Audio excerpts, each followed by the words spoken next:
اگر تم پانی لانے میں شہید ہو گئے تو میرا علم کون اٹھائے گا اور میرے زخم دل پر مرہم کون لگائے گا؟ حضرت عباس نے عرض کیا، میری جان آپ پر قربان، مجھے پانی لانے کی اجازت ضرور دیجیے کہ اب ننھے بچوں کی تکلیف میری قوت برداشت سے باہر ہے، بس اب آخری تمنا یہی ہے کہ ساق کوثر کے جگر پاروں کو چند گھونٹ پانی پلا کر میں بھی آپ کے لیے قربان ہو کر اپنے بھائیوں کے پاس پہنچ جاؤں۔ حضرت امام حسین نے جب حضرت عباس کی طرف سے بہت اصرار دیکھا تو انہیں سینے سے لگایا اور اشک بار آنکھوں سے انہیں اجازت دے دی۔ وہ ایک مشکیزہ کندھے پہ لٹکا کر گھوڑے پر سوار ہوئے اور فرات کی طرف روانہ ہوئے۔ یزیدی فوج نے جب حضرت عباس کو فرات کی طرف جاتے دیکھا تو روک دیا، اپنے فرمایا، اے کوفیو، خدائے تعالیٰ سے ڈرو اور رسول پاک سے شرماؤ۔ افسوس صد افسوس کہ تم لوگوں نے بے شمار خطوط بھیج کر نواسا رسول کو بلایا، اور جب وہ سفر کی مشقتیں اٹھا کر تمہاری زمین پر جلوہ افروز ہوئے تو ان کے ساتھ بے وفائی کی دشمنوں سے مل کر ان کی تمام رفقا اور عزیز و اقارب کو شہید کر دیا۔ چھوٹے چھوٹے بچوں کو ایک ایک بوند پانی کے لیے ترسا رہے ہو، سوچو قیامت کے دن ان کی نانا جان نب محترم نور مجسم کو کیا منہ دکھاؤ گے؟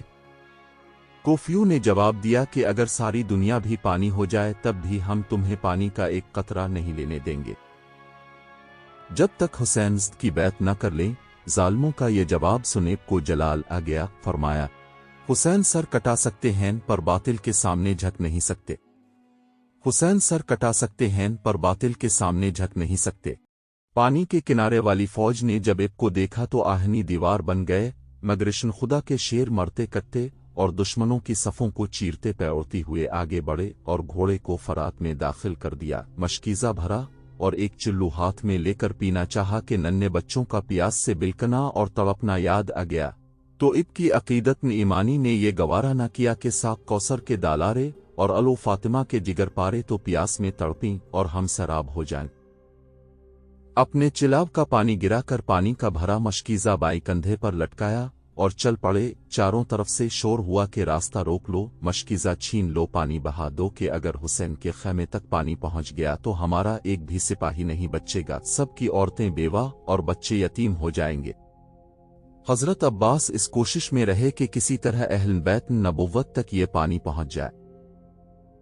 جب دشمنوں نے اب کو چاروں طرف سے گھیر لیا تو اپنی بپھرے ہوئے شیر کی طرح حملہ کرنا شروع کر دیا، لاشوں پر لاشیں گرنے لگیں اور خون کی نالیاں بہنے لگی، اور شن خدا کے شیر نے ثابت کر دیا کہ میرے بازو میں قوت حیدری اور رگوں میں خون علی ہے۔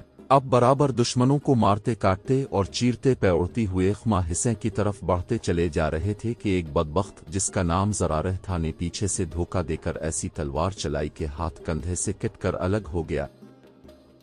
اپنے فوراً مشکیزہ داہنے کندھے پر لٹکا لیا اور اسی ہاتھ سے تلوار چلاتے رہے کہ پھر اچانک نوفل بن ارزق خبیث نے دایاں بازو بھی کاٹ دیا، اپنے مشکیزہ دانتوں سے پکڑ لیا، مگر مشکیزہ کا خما حصے تک پہنچنا شاید اللہ تعالیٰ کو منظور نہیں تھا۔ ایک بدبخت کا تیر مشکیزے کے اندر ایسے لگا کہ پار ہو گیا اور اس کا سارا پانی بہہ گیا۔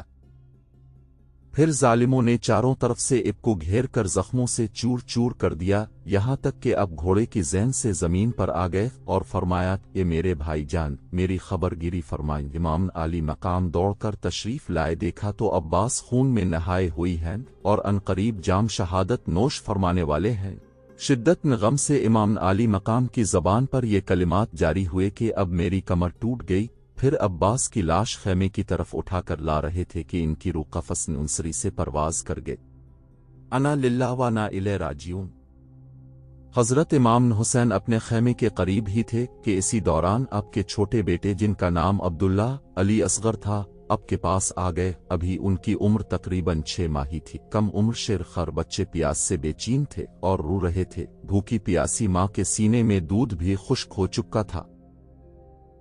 حضرت امام حسین اپنے خیمے کے قریب ہی تھے کہ اسی دوران آپ کے چھوٹے بیٹے جن کا نام عبداللہ علی اصغر تھا آپ کے پاس آ گئے۔ ابھی ان کی عمر تقریباً 6 ماہ ہی تھی۔ کم عمر شیر خر بچے پیاس سے بے چین تھے اور رو رہے تھے۔ بھوکی پیاسی ماں کے سینے میں دودھ بھی خشک ہو چکا تھا۔ امام علی مقام نے علی اصغر کو گود میں لیا